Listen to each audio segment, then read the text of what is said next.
Welcome, everyone, to the Ontology Summit 2025. I'm Ken Veslowski. I'm the chair of the Ontology Summit. And today we have a very exciting prospect before us. Our keynote address by Nicola Guarino. And it will present basically the theme of the whole summit, which is conceptualizations, analysis, and formalization. So with that, I will pass over to our track one chair, Gary Burcross. Thank you very much. So I am Gary Burcross, and it's a great honor to welcome Nicola Guarino back as a keynote speaker to this year's summit, as described earlier by Ken, in terms of conceptualization and formalizations.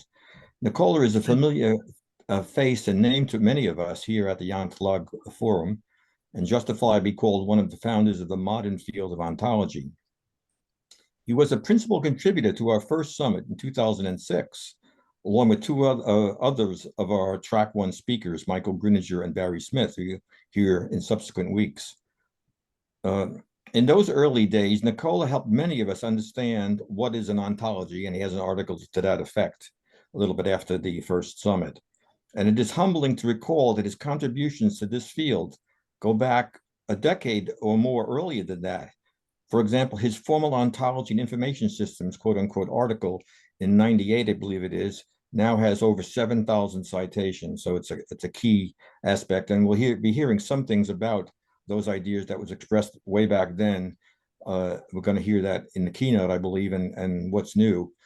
Nicola's short bio, which you can link to from our site, simply lists him as, quote, a retired research associate, National Research Council Institute for Cognitive Science and Technologies, Laboratory for Applied Ontology. I would add and thank him for many of the important professional roles he's played, such as founder and editor-in-chief, with Stanford's Mark Musin, of the Applied Ontology Journal. And he is also the founder and former president of the International Association for Ontologies and Applications, our professional association. We hope we have time for questions and answers to follow this keynote, because I expect that Nicola's talk will bring our summit and its session topics into quite an interesting focus. It has the app title you see ahead right here on the screen, Ontologies as Specifications of Conceptualization, subtitles Correctness, Precision, and Accuracy. Again, we welcome Nicola, and the floor is yours. Hi, thanks for the nice words and for the kind invitation to start this very interesting series of presentations. It's really a pleasure to be here today. So I'm not going to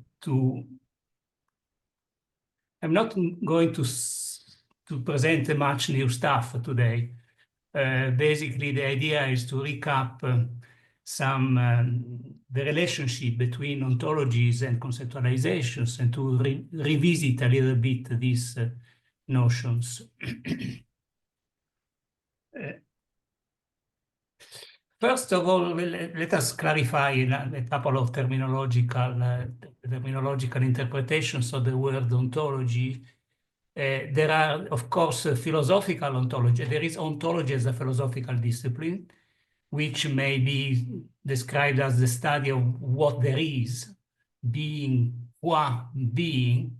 Maybe we can liberally reinterpret this definition as, for the computer science perspective, content qua content, independently of the way it is represented. So the focus is on the content, not on the representation languages or formalisms. Or another way of presenting ontology as a philosophical discipline is to say that it is the study of the nature and structure of reality. Somebody says it is the study of what exists, but I prefer to stress not so much, not only the study of what exists, but the study of the nature and structure of what exists.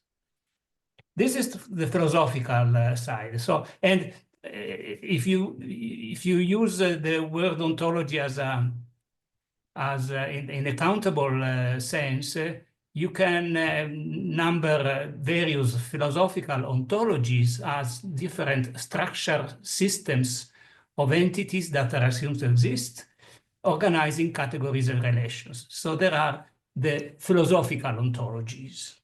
We are interested today in computational ontologies, which are a little bit different, mainly, in my opinion, because they're unavoidable interdisciplinary stance. So my preferred definition is that a computational ontology is a specific artifact expressing the intended meaning of a vocabulary. Let's say, since we are talking of computational ontologies, preferably in a machine-readable form. And this is necessary in order to account for the competent use of a vocabulary in real situations. This expression of the intended meaning of a vocabulary is done in terms of primitive categories of relations that describe the nature and structure of a domain of discourse. So we specify the intended meaning of a vocabulary relying on certain primitive categories and relations. The nature of these primitive categories of relations is responsible for the difference between just a computational ontology or a well-founded computational ontologies. I will say something about that at the end of the talk. So what I'd like to stress in here is that computational ontologies, at least in the way they evolved in the community, unavoidably mix together philosophical, cognitive, and linguistic aspects. In my opinion, ignoring this intrinsic interdisciplinary nature makes ontologies almost useless. Applied ontology is an emerging interdisciplinary area of research, which builds on philosophy, cognitive science, linguistics, and logic, with the purpose of understanding, clarifying, making explicit, communicating people's assumptions about the nature and structure of the world. And I stress that the point is focusing on people's assumptions about the world, not necessarily the world as it is, but the world as filtered by our assumptions. And it is exactly this orientation towards helping people understanding each other, helping people understanding their own assumptions, which distinguishes applied ontology from philosophical ontology, and motivates this unavoidable interdisciplinary nature. So seeing ontologies as a tool for communication, ultimately between people, makes a difference. On the other hand, ontological analysis can be defined as the study of the content of these assumptions, the content as such, as I said already, independently of their representation. Now, let's try to explore more in detail the relationship between ontologies and conceptualizations.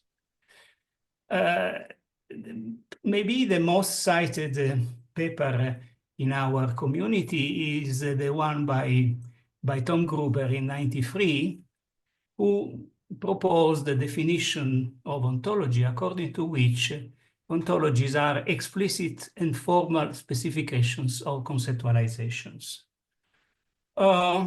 But the point is, what are conceptualizations?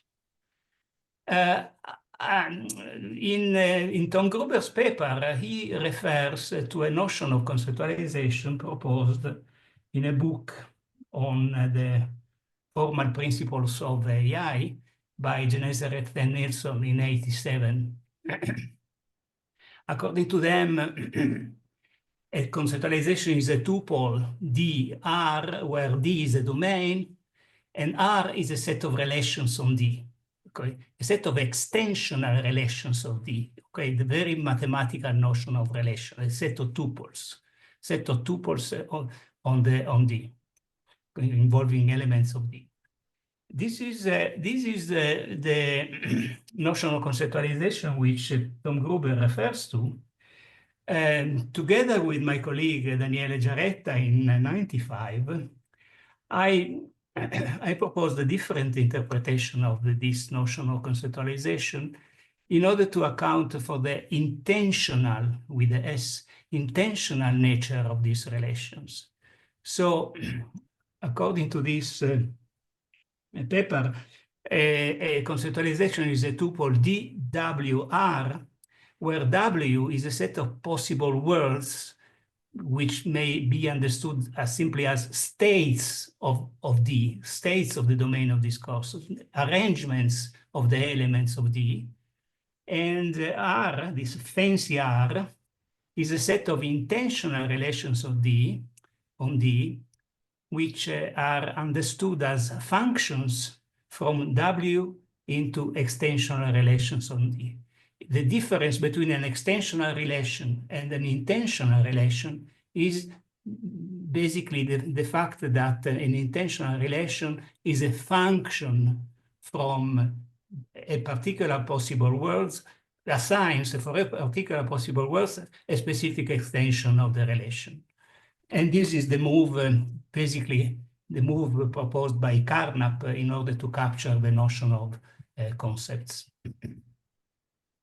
Intuitively, we can see a conceptualization like a pair of glasses to look at reality, okay, independently of the vocabulary used, and also independently of the actual occurrence of a specific world state. This means that different states, different arrangements of the basic element, of the elements of the domain of discourse, different arrangements may be observed under the same conceptualization. And this is impossible if we take the definition by Geneseret and Nilsson, because the extension of a relation is fixed. Okay, so if you change the word state, you have to, you come up with another relation.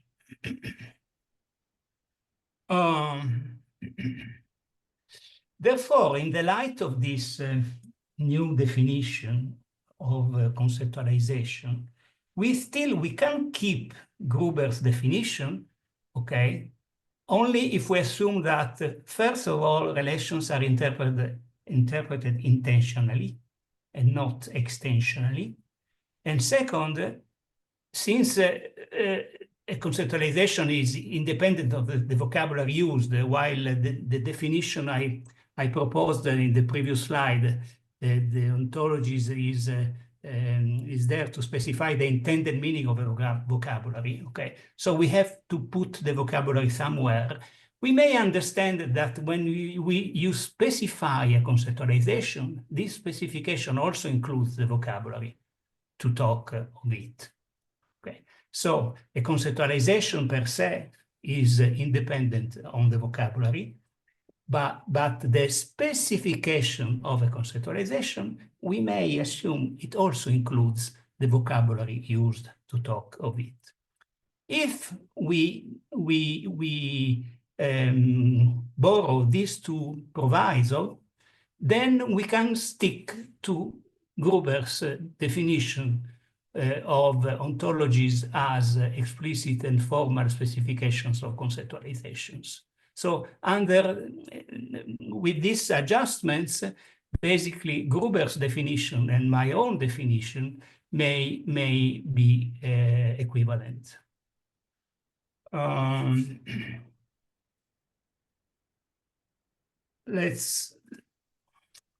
But maybe you may ask yourself, what is behind the conceptualization? Where does the conceptualization come from? Humans indeed so let's say I'm proposing here a kind of cognitive account or perception-based account of the nature of conceptualization.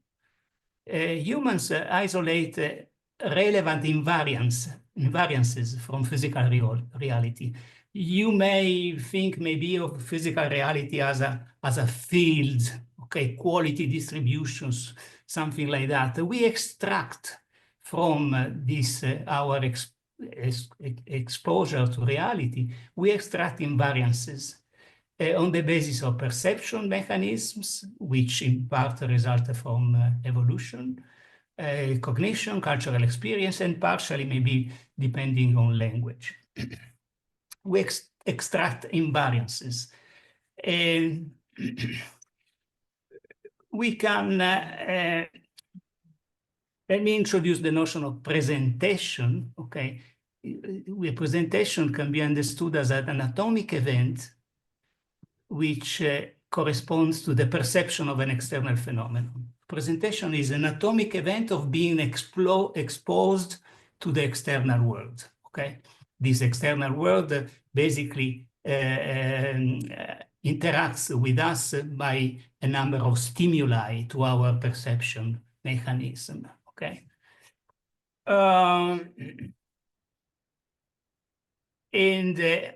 As a consequence of a presentation, we come up with a particular arrangement of atomic percepts. We can visualize them, for instance, as colored pixels in our retina or something like that. And this arrangement of percepts is what results from a presentation.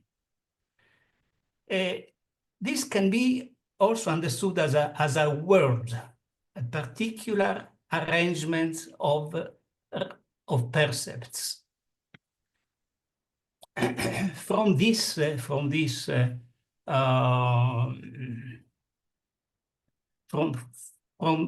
presentations, we come up with cognitively relevant invariant patterns. For instance, suppose we recognize a particular geometric figure while we are looking at a particular scene. Okay, we recognize a figure because it is an invariant pattern which is relevant for us. And this process of extracting and recognizing invariances is both within and across multiple perception states. These invariant patterns, this geometrical figure or whatever, let's say, for instance, the silhouette of a person, of an animal, whatever, is characterized by certain unity criterion.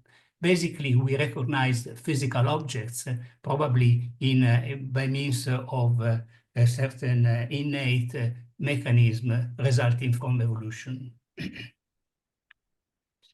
Well, in this perspective, a cognitive domain is the set of all cognitively relevant entities, people, things, and so on. These are resulting from this mechanism of focusing on relevant invariances. Once we have a cognitive domain, then we can have conceptual relations on this cognitive domain. And these again are a set of functions, they are functions from perception states into extensional relations on the domain, on the cognitive domain. Notice I'm using cognitive domain, which is not the domain of discourse, which will be discussed later. Okay, it's a domain of things which are relevant for us. Finally, a conceptualization is a tuple. D, R, fancy R. D is the cognitive domain, the set of things which are relevant to us, resulting from this invariance mechanism.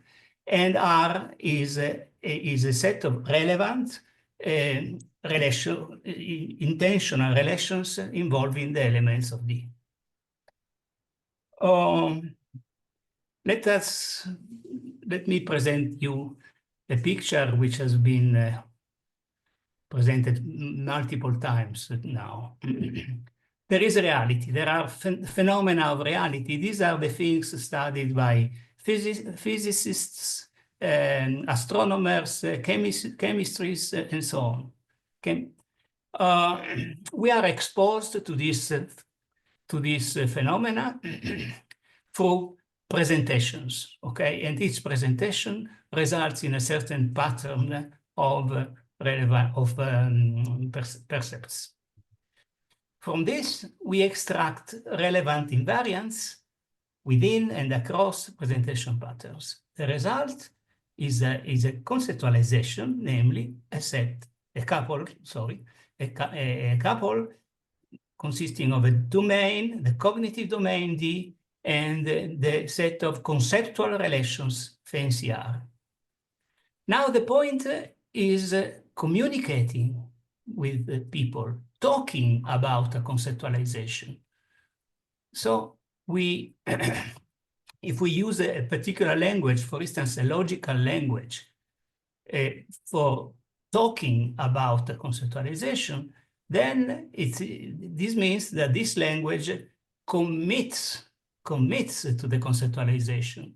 You ascribe a particular intended meaning to the language when you want its various symbols to refer to either elements of the cognitive domain or particular conceptual relations. Okay, so the language commits to the conceptualization. While doing so, we have to select what is now the domain of discourse, D prime, the set of things we actually want to talk of. This is not necessarily coinciding with D, which is the set of relevant things. Okay? We typically decide to talk only on a subset of the things which are relevant to us. Similarly, we need to fix the number, the particular conceptual relations that we want to talk of. So D prime is the domain of discourse, which is a subset of D, and R prime is the set of conceptual relations we want to talk of, which is a subset of fancy R. This is the way our language commits to a conceptualization. Now, suppose that this language is a logical language. Okay, there is a signature and so on. So for logical languages, we have the notion of interpretation, Tarskian interpretation of a logical language. And there is the notion of models, which are basically particular interpretations. Of course, until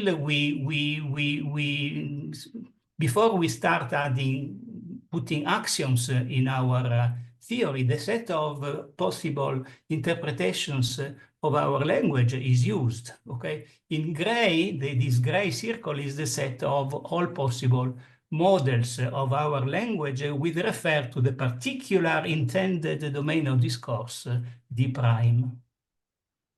Now, what is important for us is to keep in mind that there are some interpretations which are not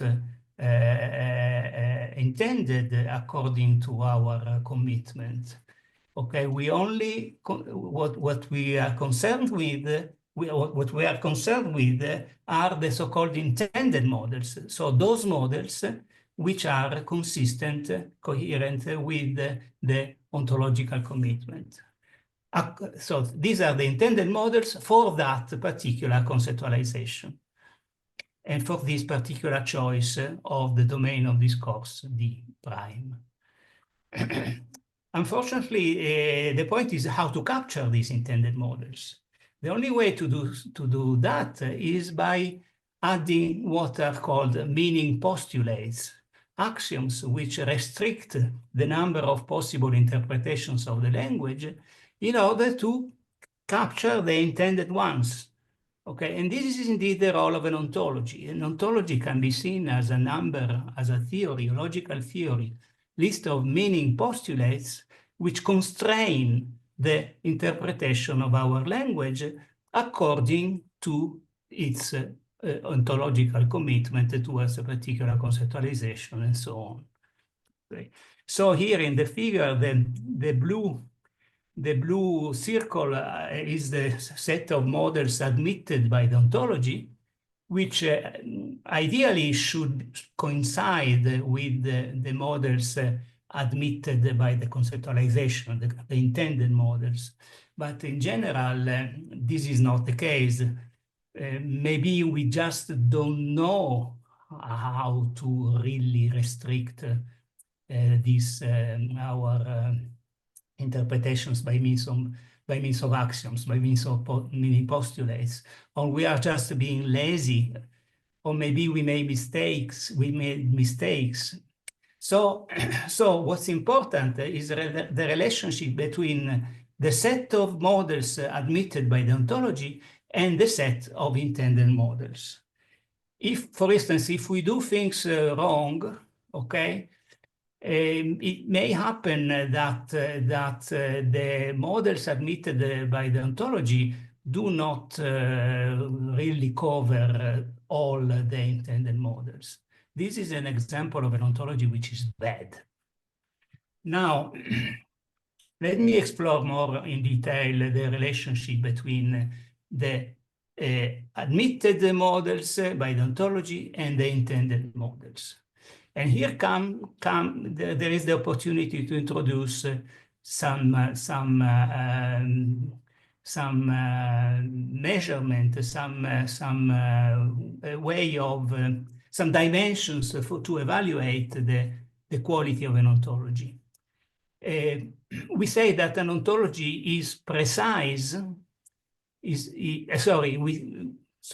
say that an ontology is correct if covers all intended models. In this case, you see this ontology is maximally correct. It's correct.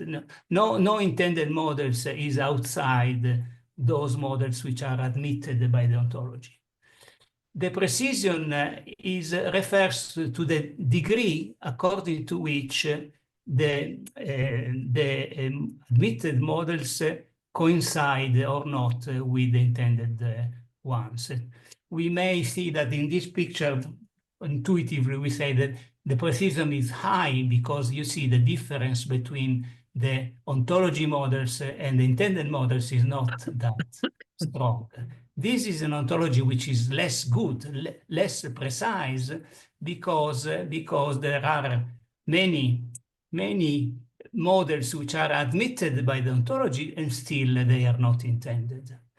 However, still in this case, the ontology is correct because there is no intended models which goes beyond the models which are admitted by the ontology. This is an example of a bad ontology, which is over-specified, so to speak. There are too many axioms, too much. There are non-useful meaning postulates. The result is that there are some intended models which are not covered by the ontology, so the correctness is low. The precision is still good because all the ontology models are indeed intended. Okay, so the precision is high, but the correctness is low. And finally, this is the general case. There is just an intersection between the ontology models and the intended models with no particular relevance. I hope this is clear. Let me now stress the role of ontological precision. Let me make the example of a term, the term service. Indeed, with Giancarlo, we did a lot of work on the notion of service, which turns out to be a very overloaded term. Suppose our task is to communicate about services between people, okay? There is a particular agent A, according to whom a service is a commitment. This is the notion of service as a commitment. A service is a commitment to do useful things for people, suppose. This is another agent. According for him, a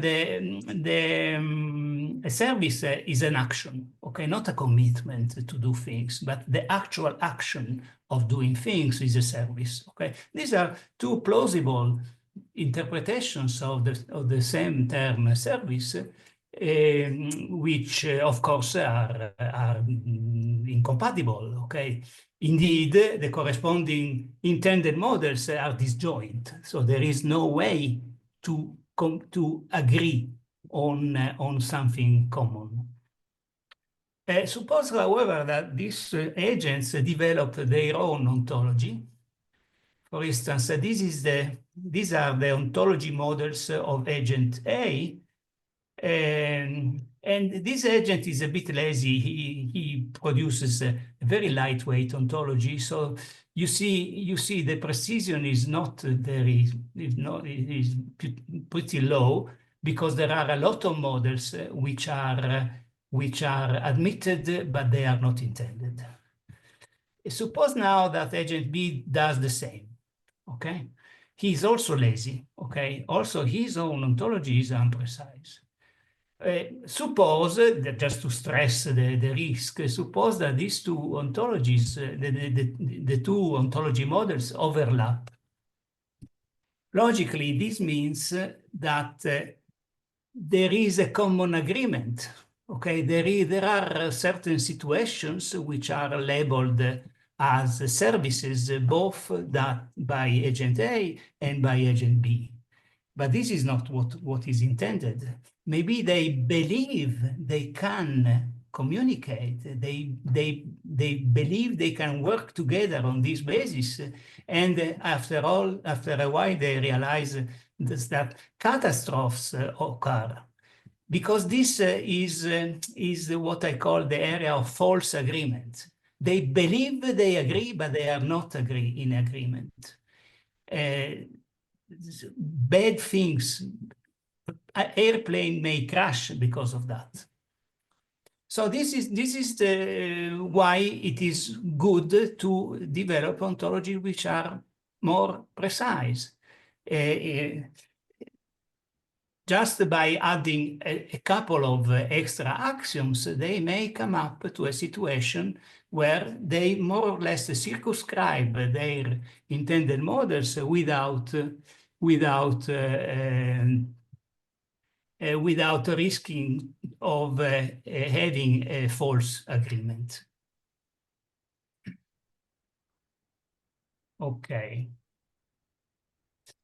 Now let me comment a little bit on the role of precision. Okay, let me take the case of so-called core vocabularies. These core vocabularies, in Europe, there has been an initiative to develop core vocabularies. Also, the W3C has developed some of these core vocabularies, which are understood as simplified, reusable, extensible data models that basically describe a particular domain of discourse in a context-neutral fashion. This is the definition. And the typical example of this core vocabulary is, for instance, schema.org.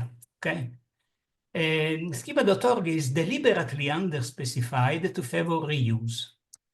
Of course, reuse, if you reuse something, of course, this reduces development costs, but does not necessarily increase interoperability unless the meaning of terms is already agreed upon.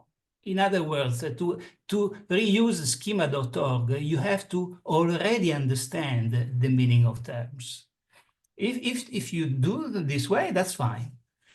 But if there is no previous agreement, of course, these ontologies cannot help achieving any agreement. They are deliberately imprecise and accurate.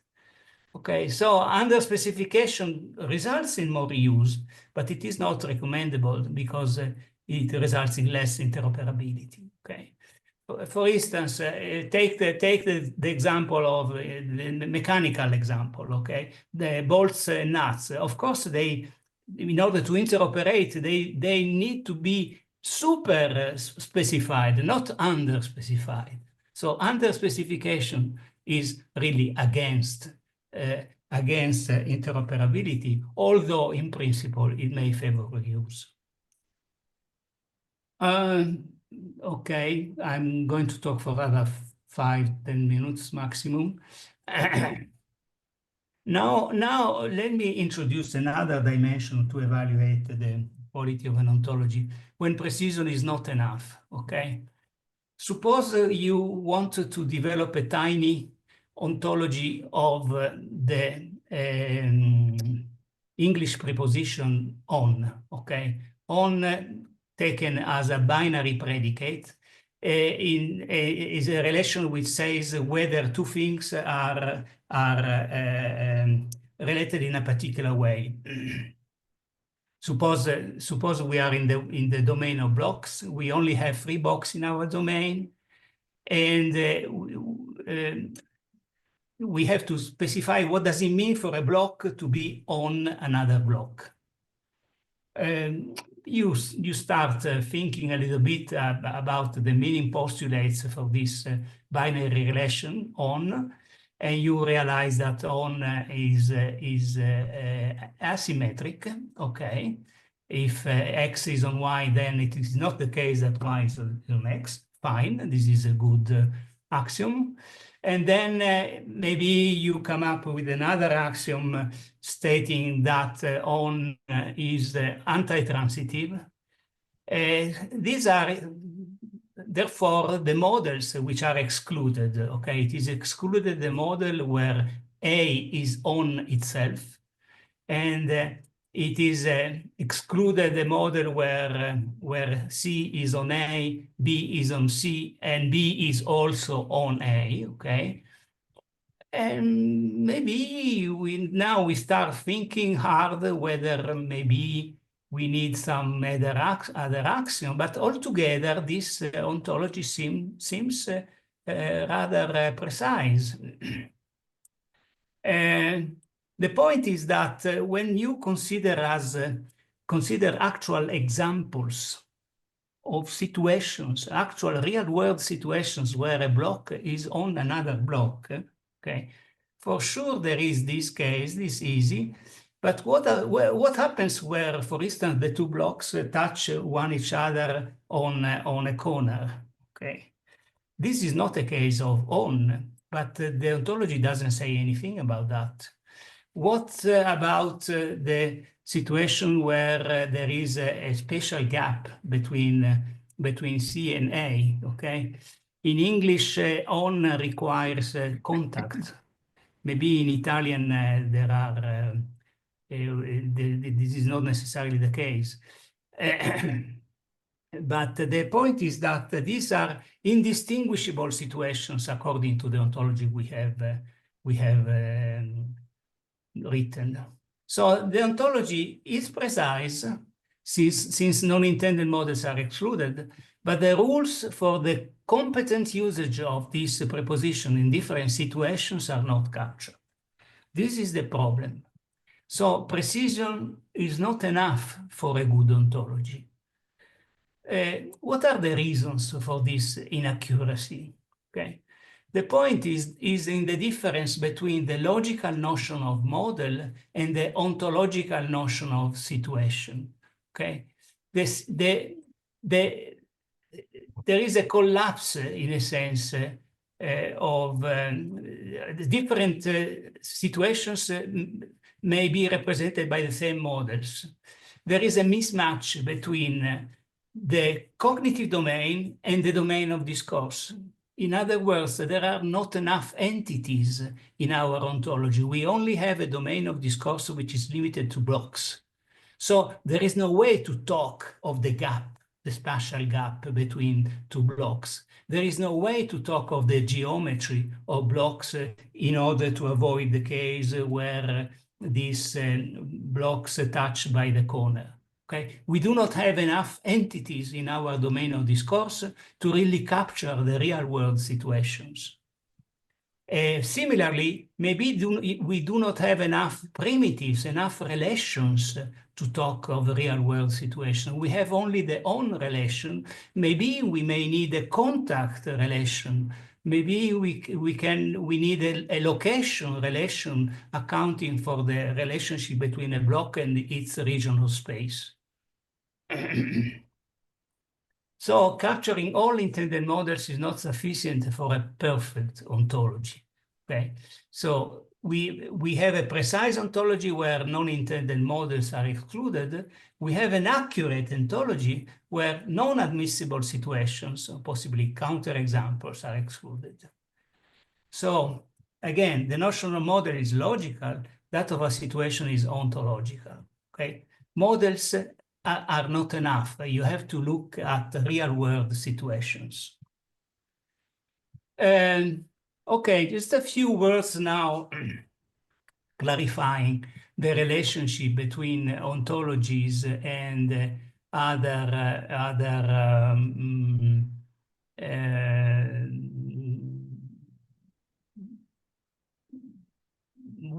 techniques for representing knowledge in general.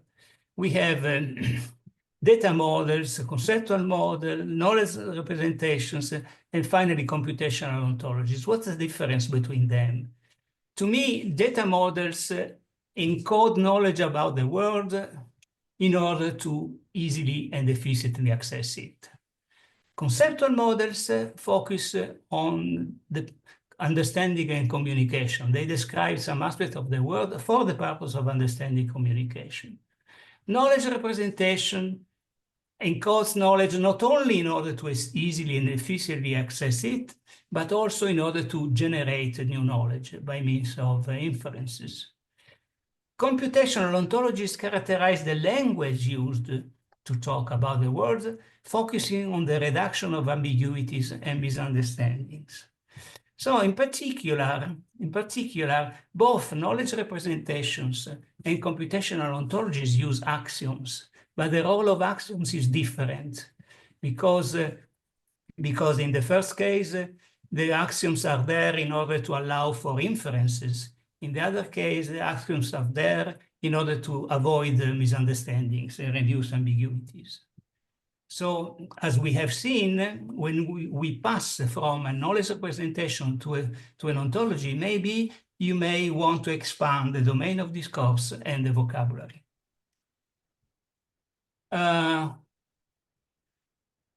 Axioms, knowledge representation axioms are there in order to make plausible inferences possible. For ontology, as I said, the axioms are there in order to constrain the plausible intended models. Just a comparison, for instance, in AI, there are a lot of logics of actions, belief, commitment. These logics work well for reasoning about actions and so on, but they do not clarify what an action is, what a belief is, and so on.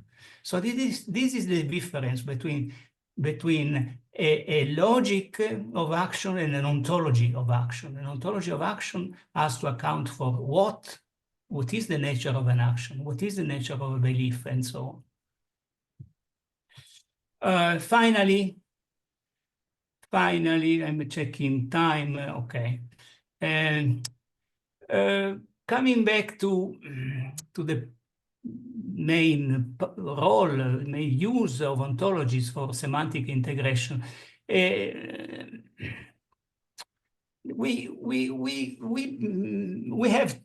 are two fundamental scenarios for semantic integration. First of all, we may assume that the domain is the same, the terminology is the same, the conceptualization is the same. For instance, there is a family company which, the people interact, but everything is clear for them. There is no problem of mutual misunderstandings. Everybody sees everything. Or on the contrary, if you have, for instance, a multinational company, okay, the domain is the same, the terminology is imposed to be the same, but maybe there are different conceptualizations. Computational ontology have been born for the second scenario, but unless they are properly built, they are actually used just for the first scenario. They just shared data schemes. Okay, schema.org is the prototypical example. Okay, the result is the so-called data silos effect. On the contrary, if we adopt a well-founded, precise, and accurate ontology, not only we aim at achieving a common agreement, but we can also make it possible to understand the reasons of this agreement. And this is possible, again, as I said, when the ontologies are well-founded. What it means? It means that the primitives, according to which the intended meaning is clarified, is specified, the primitives are general enough to be really understood and shared. Okay, general categories and relations which describe the nature and structure of a domain of discourse. A well-founded ontology is an ontology whose primitives are well-founded, general enough. What are these general primitives? These are the primitives which come from the philosophical ontology, the theory of parts, the theory of unities and plurality. We can only borrowing from this formal notion, we can come up with a well-founded ontology. And we can hope that the primitives used to describe the ontology are general enough, understood enough in order to guarantee mutual understanding. But this is another story, and I stop here. Thank you very much, Nicola, for everybody. That's very rich, and there are lots of things in the chat already, but if I might, we have the three subsequent track one speakers here, starting with Giancarlo and then Michael and then Barry. And so I was just wondering, since they've thought about these things, if each of them or any of them want to comment.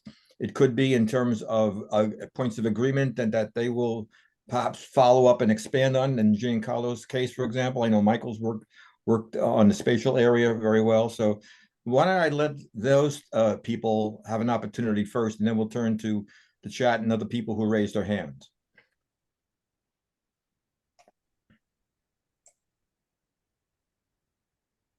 Giancarlo, is there anything you want to say? Thanks, Gary. Hi, Nicola. Nice to see you here. Hi, Giancarlo. I think I have, well, if I were to comment something, I'm always a bit puzzled by this notion of conceptualization, which is completely generated from perception, right?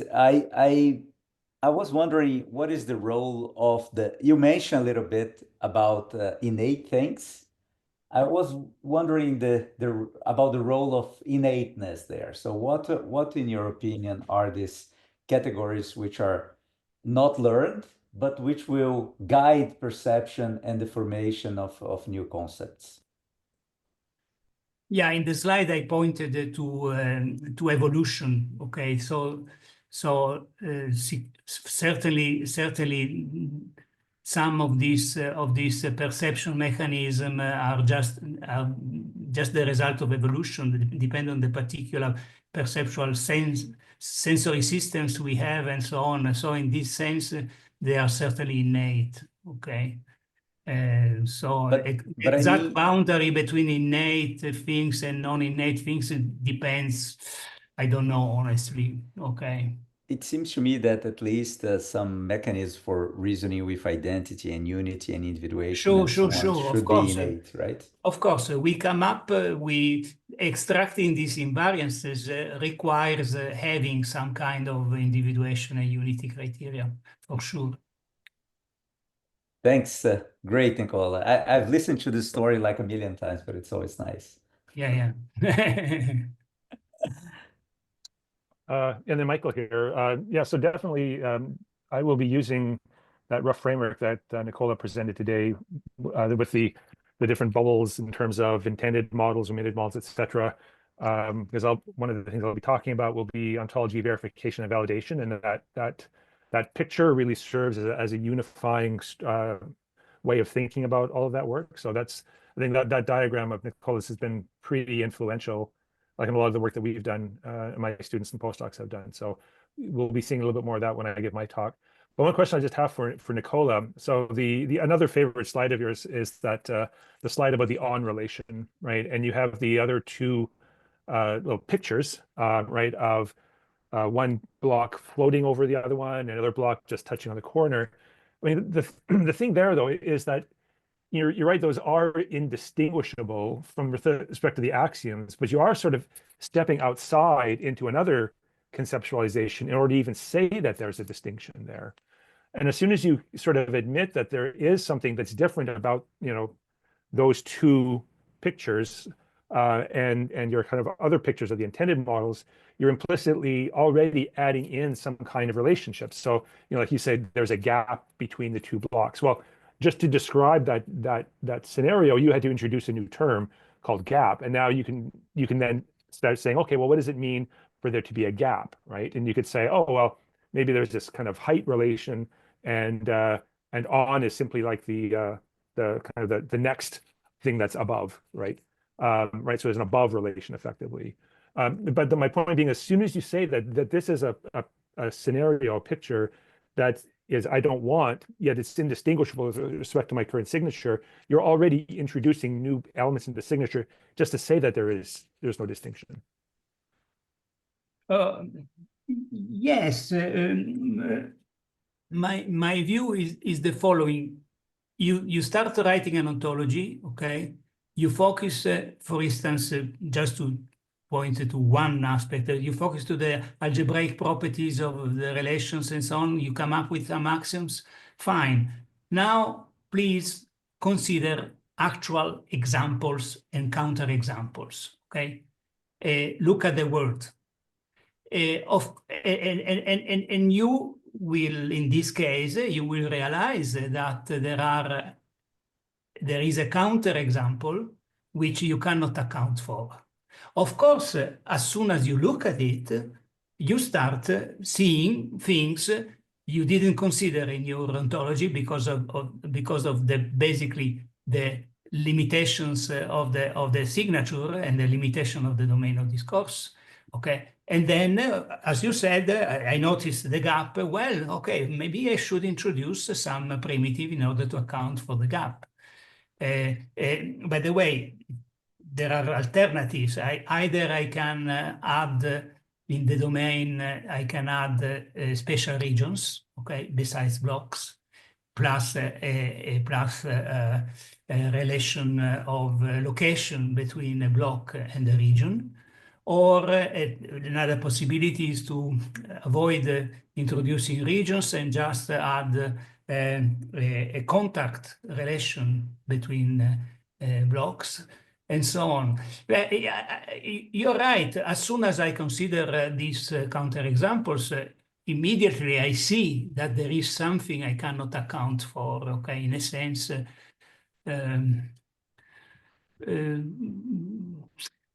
yeah, I'm not able to say That's more. okay. Yeah, no, I just wanted to kind of raise that point because you also mentioned examples and counterexamples, and that's also going to play a key role in my talk in a couple of weeks as well. Sure. Good. I'm looking forward to that. By the way, your title, if I may, is very intriguing. Uh-oh, no, expectations are too high now. I'm happy to see that Barry and Michael, our next few session speakers. Thank you. Gary, there are people who want to be unmuted to ask questions. Ken, if you are listening to me, kindly unmute our attendees so they can ask questions. Gary, you're the track. Are we ready to go to open discussion? I believe that Barry had something to say, and then Giancarlo had a follow-up before we get to the Ravi and the other chat. I People, think if I that's have possible nothing to hit from Barry. important. I think I have nothing important to say, and what I want to say, which is important, I will have the opportunity later in the series. So let's throw it open. Okay, well, Giancarlo had another follow-up before we go to the chat. Very quickly, so related to the notion of ontological commitment, right, Nicola? It's this idea of the commitment of a certain vocabulary to a given conceptualization. I think one interesting point to raise is that, so you mentioned these cases in which you have these ontologies which are very underspecified, right, very imprecise. People have this idea that by being vague, that they are just being flexible, but in fact, they are committing to a conceptualization which is not the one they think they're committing to or they intend, right? So if you have, like, let's say a marriage relation, which you define, you leave it very underspecified, just saying it's a relation between people. It's not that you're being flexible. You are telling the world, let's say, that you accept all these configurations of marriages in which you marry yourself, several people at the same time, some of which are dead, and so on. My second point was that in my talk on the 29th, as you know, because you're the co-author of that paper, we'll make this connection between ontological commitment and explanation, right? So this idea that to explain is, in a sense, to reveal the ontology or the conceptualization underlying a certain description, in particular revealing the truth makers in the background, let's say. I don't know if you want to comment on these 2 points. Thanks. For the sake of time, let me comment only on the first point. Since you are going to talk of explanations later on. By the way, I agree with the second point. The first point, when somebody uses an underspecified ontology, or they just rely. I don't think they are aware of the fact that they are actually admitting tons of strange models. They implicitly know that they know already the meaning of the thing. Okay, so when you design a schema.org. When you come up with the schema.org ontology, you don't feel there is a need of clarifying the meaning of the terms. You are lazy, so to speak. You are focusing on providing a standard language, standard terminology, believing it is enough. Okay, just ignoring the possibility that people may have different interpretations. You're also biased towards a set of intended interpretations without realizing that the set of possible interpretations is much larger, right? Yeah. Thanks, Nicola. Besides schema.org, some essentially ontology design patterns are highly underspecified, and so that raises a bunch of issues for them, I think. Yes. Let me turn to the question comment that Alakan Tuzin put in the chat, and then Ravi he has several questions, so we'll have to see if we can handle that. Alakan, are you able to speak about your question? I can start reading it from the chat. Isn't a logical representation inherently reduce the ambiguity? Slide 16, at least in practice, seems to imply that. Practice shows that could not understand what the computational part really is. If we include the logic, it becomes computational because of the reasoners, hence manipulative by the computer. So the differential is not clear to me. That's in the chat. And I'm not sure if Alakan is able to speak and the chat say more. Actually, I can speak. Can you hear me? Yes. All right, perfect. So that what I meant was like let's say the formal ontologies and the computational ontologies, like what is the differentiate between them? Because if we Yes. include the logical definitions for the concepts which we are using, isn't it already computable, so to speak, because of the reasoners?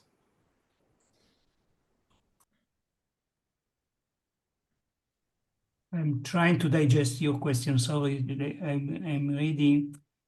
Could not understand what the computational part is.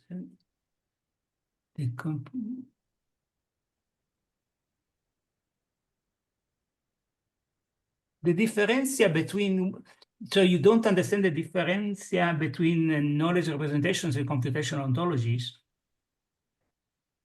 It could be said that you have basically the formal ontology is like if I formalize the ontology and if I do the computational ontology, like what is the differentiate between the two? Isn't it inherently computable when I formalize? Okay, between formalize, also not, okay, maybe the adjective computational is misleading, Okay, I was contrasting between knowledge representations and ontologies. Computational is irrelevant, okay? The point is I have two formalisms, two formals which both use logic, okay? Two logical theories which have different purposes, okay? Knowledge representation, a piece of a knowledge base, let's say, okay, must allow inferences, okay, and the axioms are there in order to allow for inferences. While ontology also you can allow for inferences, but mainly your purpose is to reduce ambiguity. Okay. The adjective computational, I agree, may be misleading. This is not the emphasis because also knowledge representations are computational. Okay, we're over the hour, but if Nicola can stay, we have Ravi has some questions and Natalo has also put a comment in the chat. Maybe we can handle those. Nicola first. Ravi, you have several, so. Well, mine, I'm going to copy and paste them in the email to Nicola. But, okay. But on the top of it are a couple of things. How much of the model is language dependent? And second point is, just as in physics we are after reality, so we ask different people to do the experiments to reach the same result. We are then not so much cognitive aspect dependent because different cognitive people have verified the same truths. So two things if you could comment on for everybody's benefit. One is model and language dependence. And second is models. Yes, models.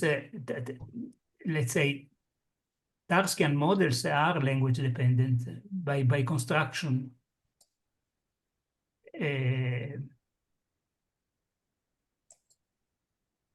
I would say.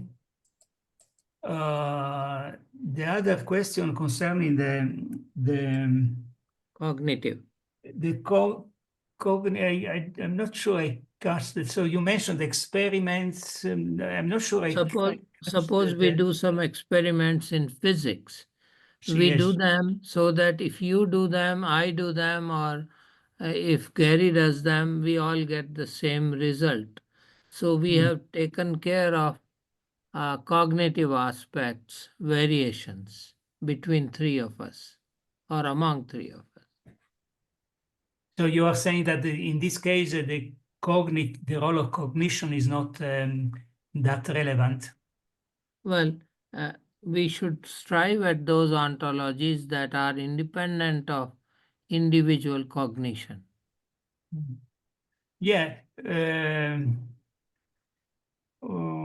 But yeah, of course, yeah, I was thinking whether my definition really works for ontologies which focus just on science and are, let's say, neutral with respect to cognition and so on. Okay, so maybe when I said that applied ontology is about people's assumptions about reality, maybe I was asking myself, maybe there are ontologies which are not about people's assumptions about reality, but they are just about reality, okay? And these are Thank you. specific Thank you ontologies, so much. Yes. right? Thank you. But still there is a role, since even scientists, physicists need to communicate between them, not only by using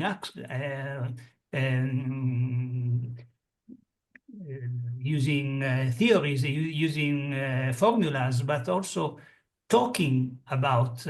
So the role of communication is still relevant, and it is, I believe, is not relying just on formulas and on mathematics and so on.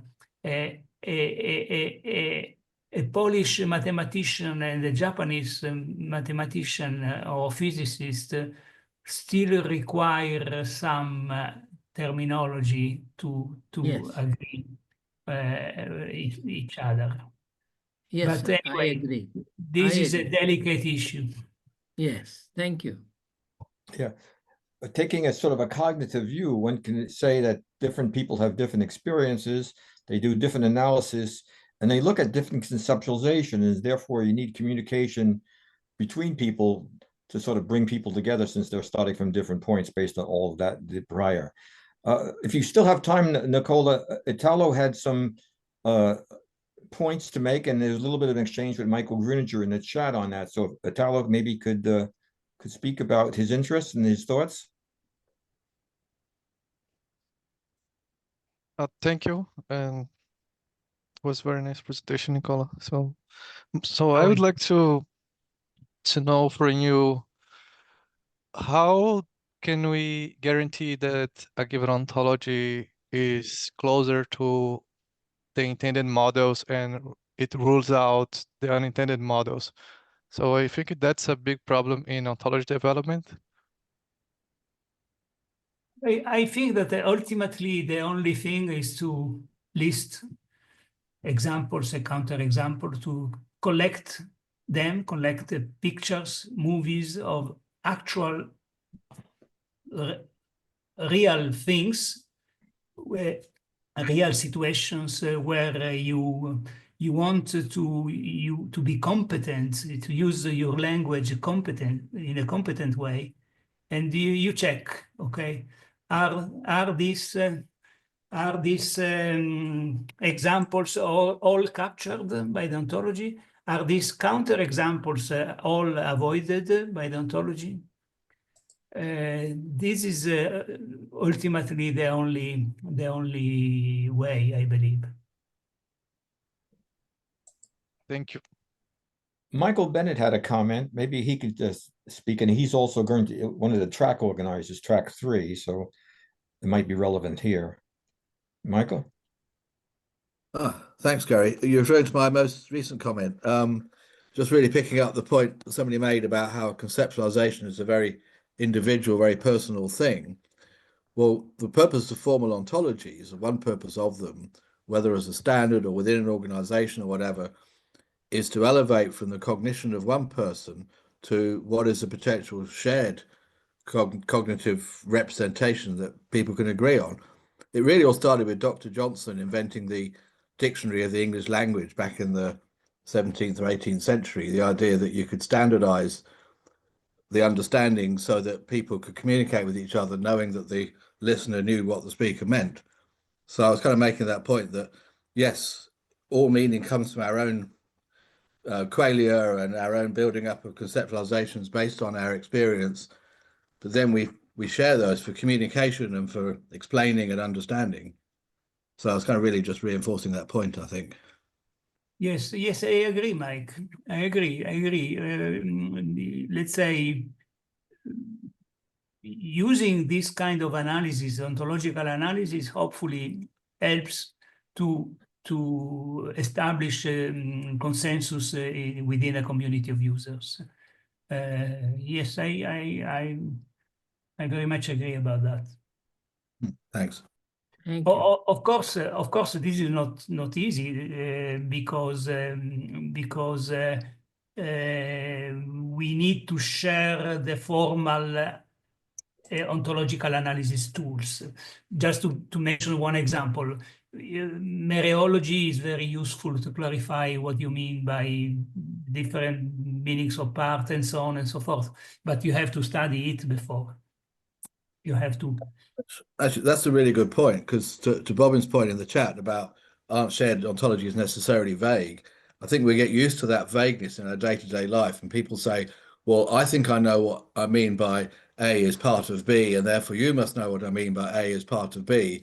And maybe neither of you realize that there's two very different ways, at least, of A being a part of B. You know, is it proper parthood or you know, some contingent, you know, componenthood or something.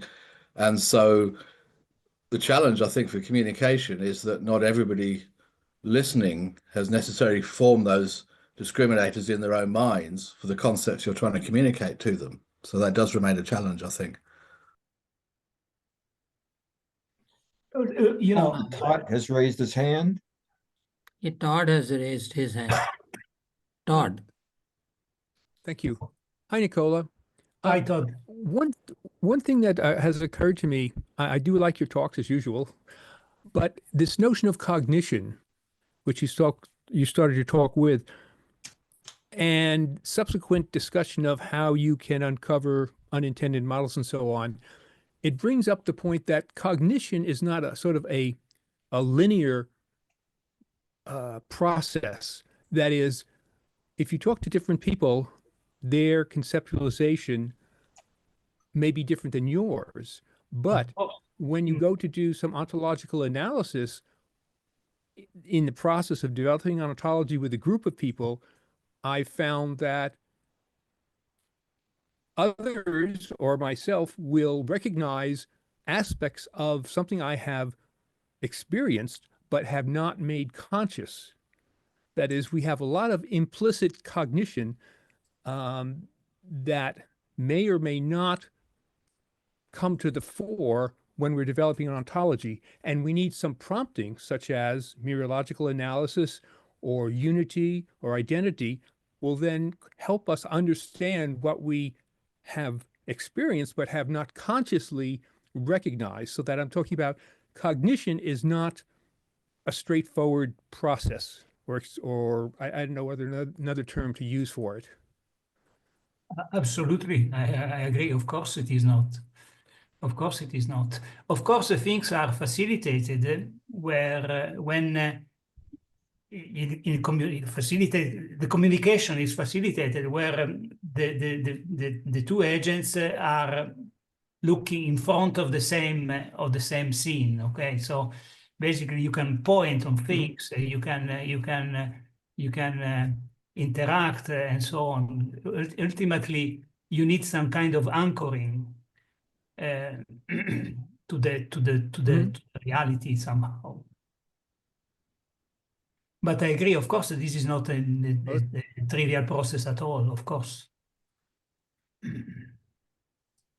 I said naively, I said, well, if you have a well-founded ontology which relies on robust formal properties like mereology, identity, dependence, blah, blah, blah. But again, this is not necessarily easy to grasp and to share, okay? Because there are also various differences between concerning the basic primitives and so on and so forth. So the task is not an easy task after all. Yes. But on the other hand, a computational ontology, as you referred to them, is, if as you've mentioned, an engineered product. So you want it to do something for you, and it may not require all of the analysis that could be done.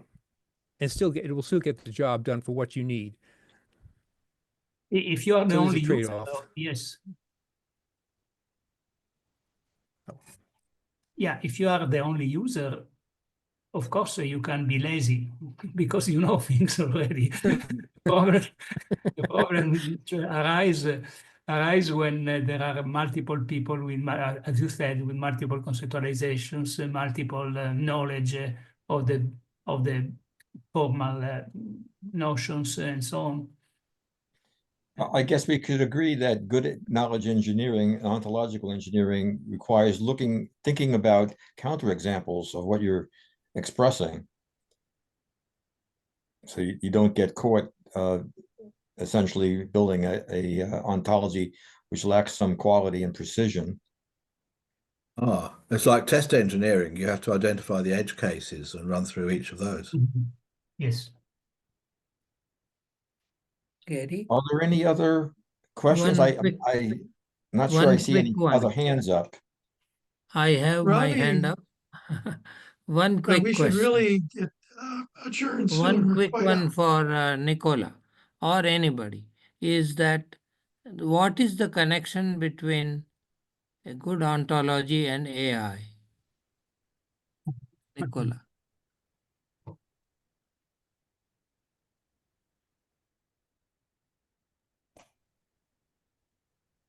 This is a long discussion.